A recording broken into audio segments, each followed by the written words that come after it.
आज हम एक 100 साल से भी ज्यादा पुराने कानून की बात करने वाले हैं। एक ऐसा कानून जो झारखंड में आदिवासी अधिकारों और उनकी पहचान के लिए आप कह सकते हैं बिल्कुल दिल की धड़कन जैसा है। ये कहानी है छोटा नागपुर टेनेंसी एक्ट यानी सीएनटी एक्ट की। तो कभी सोचा है कि झारखंड के इतने बड़े हिस्से में आदिवासी जमीन खरीदना लगभग नामुमकिन सा क्यों है? इसका जवाब किसी एक नियम में नहीं बल्कि इतिहास के पन्नों और एक बहुत बड़े संघर्ष की कहानी में छिपा है। देखिए, इस कानून को ठीक से समझने के लिए हमें पहले उस समस्या की जड़ तक जाना होगा जिसे सुलझाने के लिए इसे बनाया गया था। और ये सब कुछ जमीन के सवाल से ही शुरू होता है। ब्रिटिश राज के दौरान छोटा नागपुर इलाके में एक बहुत ही सोची समझी साजिश के तहत आदिवासी समुदायों से उनकी पुश्तैनी जमीनें छीनी जा रही थी। बाहर से आए लोग, साहूकार और जमींदार धीरे धीरे उनकी जमीनों पर कब्जा करते जा रहे थे। और जमीन जाने का मतलब सिर्फ जमीन जाना नहीं था, बल्कि उनकी पूरी जिंदगी, उनकी संस्कृति, सब कुछ दांव पर लग गया था। लेकिन जब ज्यादती बढ़ती है तो उसका जवाब भी दिया जाता है। इस शोषण और अन्याय को आदिवासी समुदाय ने चुपचाप नहीं सहा। इसका जवाब था विद्रोह। वो अपनी जमीन और अपनी पहचान को इतनी आसानी से खत्म होते हुए नहीं देख सकते थे। ये जो लड़ाई थी, ये कोई एक रात में खड़ी नहीं हुई। 18वीं और 19वीं सदी में कई छोटे छोटे विद्रोह हुए, लेकिन जो असली, जिसे कहते हैं ना, निर्णायक मोड़, वो आया 1899 में बिरसा मुंडा के उलगुलान के साथ, जिसका मतलब है महान विद्रोह। इस विद्रोह ने ब्रिटिश सरकार को इतना हिला दिया कि उन्हें एक पक्का कानूनी हल निकालने पर मजबूर होना पड़ा।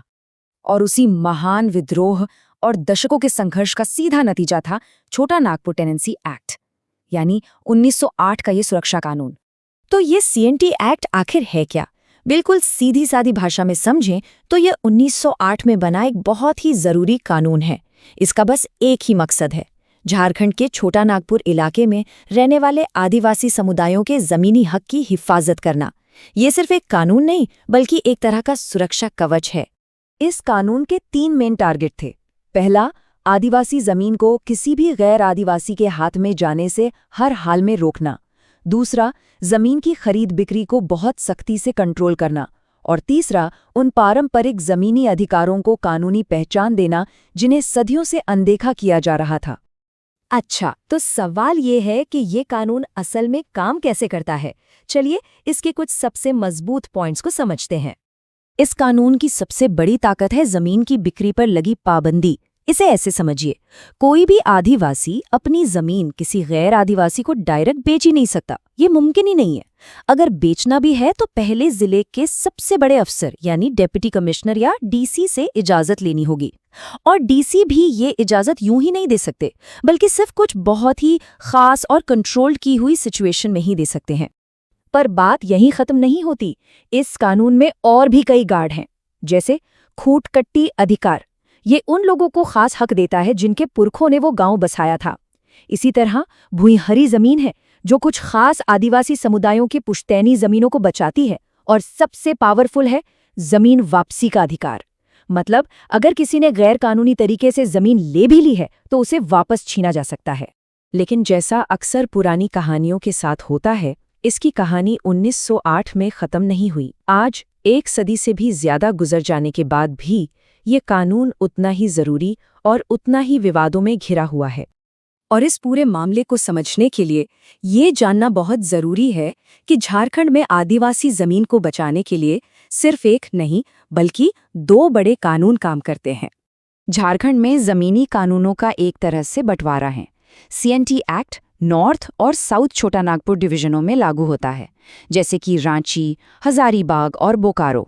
वहीं संथाल परगना के इलाके के लिए एक बिल्कुल अलग कानून है, जिसे संथाल परगना टेनेंसी एक्ट या एसपीटी एक्ट कहते हैं। हाल के सालों में इस कानून का सबसे बड़ा इम्तिहान हुआ साल 2016 में। तब इसे अपने मॉडर्न इतिहास की सबसे बड़ी चुनौतियों में से एक का सामना करना पड़ा। 2016 में सरकार एक बदलाव का प्रस्ताव लेकर आई। उनका तर्क था कि विकास के लिए, निवेश के लिए आदिवासी खेती की जमीन को गैर खेती वाले यानी कमर्शियल कामों के लिए इस्तेमाल करने की इजाजत मिलनी चाहिए।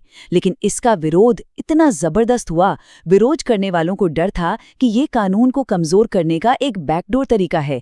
उन्हें लगा कि इससे बड़े पैमाने पर जमीनें आदिवासियों के हाथ से निकल जाएंगी, और इतने भारी विरोध के चलते सरकार को ये प्रस्ताव वापस लेना पड़ा। तो कुल मिलाकर सवाल आज भी वही है, क्या ये सदी पुराना कानून आदिवासी पहचान का रक्षक है या फिर विकास की राह में एक रुकावट? इसका कोई एक सीधा साधा जवाब नहीं है।